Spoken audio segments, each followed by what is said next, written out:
கடந்த அரசாங்கங்களில் இந்த திருட்டு ஊழல் செய்தவர்களுடைய பெயர் பட்டியலை வெளியிடுவதில் பெயர் போன ஒருவர்தான் அமைச்சர் நலிந்தன்.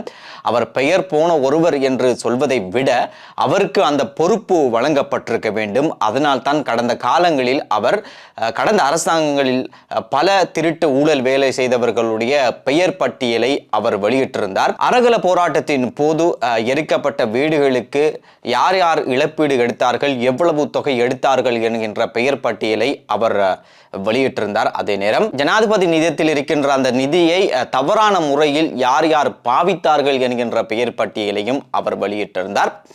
இப்படி சில பெயர் பட்டியல்களை அவர் வெளியிட்டிருந்தாரும். அதன் பிறகு அவர் வெளியிடவில்லை. ஆனால் ஒரு இடத்தில் அவர் சொல்லியிருந்தார், இராணுவ வைத்தியசாலையிலே பிழையான தேசிய அடையாள அட்டைகளை காட்டி யார் யார் மருந்துகளை எடுத்தார்கள் என்கின்ற பெயர் பட்டியலை நாங்கள் வெளியிடுவோம் என்று அவர் பேசியிருந்தார். ஆனால் அதன் பிறகு அவர் வெளியிடவில்லை. அதன் பிறகு ஒரு அமைச்சரவை சந்திப்பின் போது அவரிடம் இந்த கேள்வி கேட்கப்பட்ட போது அவர் அதுக்கு நாங்கள் தயாராகி வருகிறோம், அது வந்தவுடன் நாங்கள் வெளியிடுவோம், அது மட்டுமல்லாமல் பல லிஸ்டுகளை நாங்கள் வெளியிட தயாராக இருக்கிறோம் என்கின்ற கருத்தையும் அவர் வெளியிட்டிருந்தார். அதன் பிறகு பல காலங்கள் எந்த லிஸ்டும் வெளிவராத சூழ்நிலையில் இப்போது இன்னும் ஒரு புதிய லிஸ்டை வெளியிடுவதற்கு இந்த அரசாங்கம் தயாராகி வருவதான ஒரு தகவல் வந்திருக்கிறது. அதுதான் ஏற்கனவே அறகல போராட்டத்தின் போது வீடுகள் எரிக்கப்பட்ட வீடுகளுக்கு இழப்பீடு எடுத்தவர்கள் யார் என்கின்ற பெரிய பெரிய அரசியல்வாதிகளுடைய பேர் லிஸ்ட் வெளியானது. இப்போது பிரதேச மட்டத்திலே இந்த பிரதேச சபைகளிலும் மாநகர சபைகளிலும் நகர சபைகளிலும் அவர்களுடைய சிலருடைய வீடுகளும் எரிக்கப்பட்டிருந்ததாம். அவர்களுடைய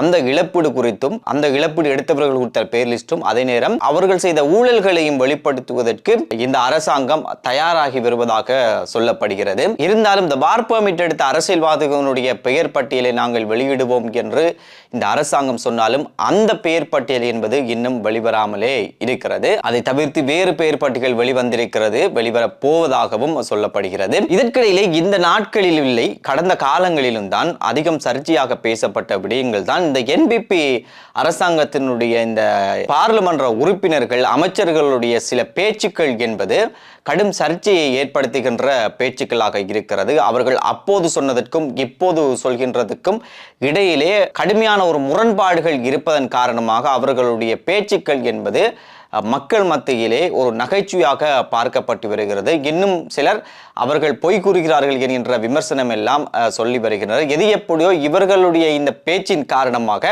அது NPP அரசாங்கத்துக்கே அது ஒரு பெரும் பிரச்சனையாக, ஒரு பெரும் தலையீடியாக மாறி இருக்கிறது. ஒரு பொய்யை மறைப்பதற்காக இன்னும் ஒரு பொய்யை கூற வேண்டிய ஒரு சூழ்நிலைக்கு இந்த அரசாங்கம் தள்ளப்பட்டிருக்கிறது. கடந்த காலங்களில் நடந்த சம்பவங்களை வைத்து பார்க்கின்ற போது இப்படியான கதைகள் தான் அதிகம் வந்திருக்கிறது. அதிலும் குறிப்பாக NPP அரசாங்கத்தில் இருக்கின்ற 2-3 பேருடைய கருத்துக்கள் தான் அதிக சர்ச்சையாக மாறி வருகிறது. இந்த பிரச்சனை குறித்து NPP-னுடைய உயர்மட்டத்திலே கலந்துரையாடப்பட்டிருக்கிறதாம்.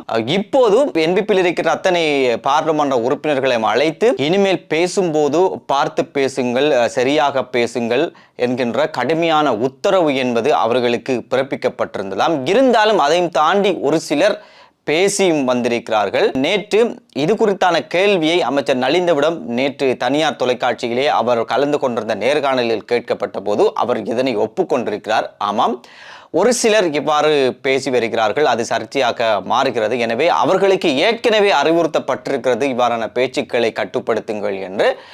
ஆனால் அதையும் தாண்டி அவர்கள் பேசியிருக்கிறார்கள். ஆனால் அது குறித்து நாங்கள் கட்சி மட்டத்தில் உயர்மட்டத்தில் பேசியிருக்கிறோம், அவர்களுக்கு உத்தரவுகளும் அறிவுறுத்தல்களும் பிறப்பிக்கப்பட்டிருக்கிறது என்கின்ற விடயத்தையும் அவர் பேசியிருந்தாலும் இந்த பேச்சுக்கள் என்பது NPP அரசாங்கத்துக்கு ஒரு தலையீடியாக மாறி வந்த நிலையிலே JVP-யில் மிக நீண்ட காலமாக இருக்கின்ற அந்த மூத்த அரசியல்வாதிகள் இதில் களமிறக்கப்பட்டிருக்கிறார்களாம். அவர்கள் இது தொடர்பிலே அதிக கவனம் செலுத்தி வருவதாகவும் இவ்வாறு பேசுபவர்கள் குறித்து அவர்கள் அவதானத்துடன் இருப்பதாகவும் சொல்லப்படுகிறது. எதிர்வரும் மே மாதம் 6ஆம் தேதி தேர்தலுக்கு பின்னர் இவர்கள் கடுமையாக கட்டுப்படுத்தப்படுவார்கள் என்கின்ற செய்திகளும் பேசப்படுகிறது. அதே நேரம் ரணில் விக்ரமசிங்கவினுடைய ஒரு கருத்து என்பது இப்போது சர்ச்சையை ஏற்படுத்தியிருக்கிறது. அதுதான் இந்த ஈஸ்டர் தாக்குதல் தொடர்பாக FBI-னுடைய அறிக்கையை இந்த அரசாங்கம் நிராகரிக்குமானால் அல்லது ஏற்றுக்கொள்ளாமல் வேறு விசாரணைகளுக்கு செல்லுமாக இருந்தால் அமெரிக்காவினுடைய எதிர்ப்பையும் டொனால்ட் ட்ரம்பினுடைய எதிர்ப்பையும் இந்த அரசாங்கம் எதிர்கொள்ள வேண்டி வரும். அவ்வாறு நடக்கின்ற போது அதிக வரி விதிக்கப்படும். அதே நேரம் ராஜதந்திர ரீதியில் இருக்கின்ற அந்த உறவுக்கு பெரும் விரிசல் ஏற்படும். இது இலங்கையை பாதிக்கும். இதே நிலைமை தான் உக்ரைனுக்கும் நடந்தது. அது காரணமாக உக்ரைன் ஜனாதிபதியை அமெரிக்காவுக்கு அழைத்து ட்ரம்ப் பேசிய பேச்சு போல் நடக்கலாம். எனவே இது குறித்து அரசாங்கம் கவனம் செலுத்த வேண்டும் என்கின்ற ஒரு விடயத்தை ரணில் விக்ரமசிங்க பேசியிருக்கிறார். ஆனால் இவருடைய இந்த கருத்து தொடர்பாக பலரும் தங்களுடைய கருத்துக்களை இப்போது பதிவிட்டு வருவதை காணக்கூடியதாக இருக்கிறது. ஒரு சிலர் பேசுகின்ற போதும் எனவே ஒரு உபவேந்தருடைய கடத்தல் தொடர்பாக பிள்ளையான் சிறையில் அடைக்கப்பட்டார். அவர் பிள்ளையான் சிறையில் அடைக்கப்பட்டது உபவேந்தருடைய கடத்தல் தொடர்பாக. ஆனால் அதன் பிறகு பொதுமக்கள் பாதுகாப்பு அமைச்சர் பார்லிமன்றத்தில் பேசுகின்ற போது இஸ்ரேல் தாக்குதலுக்கும் பிள்ளையானுக்கும் தொடர்பு இருப்பதாக சொல்லியிருந்தார். அதன் பிறகு ஜனாதிபதி அன்றகுமார ஏப்ரல் 21ஆம் தேதிக்கு முதல் இஸ்ரேல் தாக்குதல் தொடர்பான சில விடயங்களை நாங்கள் வெளிப்படுத்துவோம் என்று பேசியிருந்தார். ஆனால் இன்னும் அது வெளிவரவில்லை. இருந்தாலும் இந்த பிள்ளையானை கைது செய்ததில் இருந்து ரணிலுடைய இந்த போக்கு என்பது பலருக்கு பல சந்தேகங்களை ஏற்படுத்தியிருப்பதாக சிலர் பேசி வருகின்றனர். பிள்ளையான் கைது செய்யப்பட்டதுக்கு பிறகு இவர் பிள்ளையானோடு பேச முயற்சித்த விடயம், அதே நேரம் அதன் பிறகு அது சாத்தியமில்லாத காரணமாக உதயகம்மம்பில வழியாக அவருடைய சட்டத்தரணி வழியாக உதயகும்பம்பில போய் சந்தித்த விவகாரம் என்பது குறித்தும், பிள்ளையான் கைதுக்கு பின்னால் இஸ்ரேல் தாக்குதல் தொடர்பாக பழைய FBI அறிக்கை என்பது மீண்டும் உள்ளே இருந்தது வெளியில் வந்து பேசப்பட்ட விவகாரம், இப்போது மீண்டும் ரணில் FBI அறிக்கையை பற்றி பேசுகின்ற விவகாரம் என்பது குறித்து பலருக்கும் பல சந்தேகங்கள் ஏற்படுத்தியிருக்கிறது. சிலர் பேசுகின்ற போது ஒருவேளை பிள்ளையான் வாய் திறந்தால் ரணிலோ அல்லது அவரை சார்ந்தவர்களோ மாட்டிக்கொள்வார்கள் பல சம்பவங்களில் என்பதன் பயத்தின் காரணமாக இந்த விசாரணைகளை திசை திருப்புவதற்கும் இந்த விசாரணைகளை குழப்புவதற்கும் இவர்கள் இவ்வாறான முயற்சிகளிலே ஈடுபட்டு வருவதாக சொல்கின்றனர். இதே விடயத்தை தான் டில்வின் சில்வா கூட அண்மையிலே தேர்தல் பிரச்சார மேடங்களிலே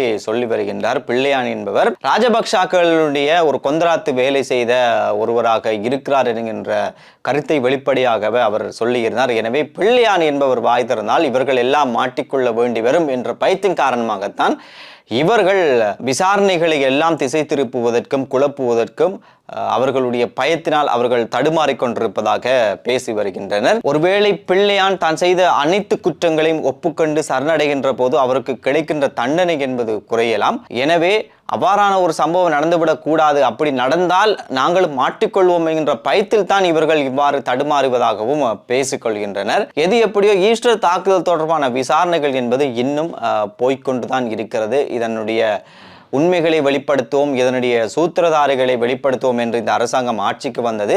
ஆனால் இன்னும் மக்கள் இந்த விசாரணை குறித்து அவதானத்துடன் இருக்கிறார்கள். முன்பொரு காலம் இருந்தது, மக்களை பேச்சால் இலகுவாக நம்ப வைத்து விட முடியும், ஏமாற்றி விட முடியும் என்கின்ற காலம் இருந்தது. ஆனால் இப்போதைய காலம் அப்படி அல்ல, இப்போதைய மக்களும் அப்படி அல்ல.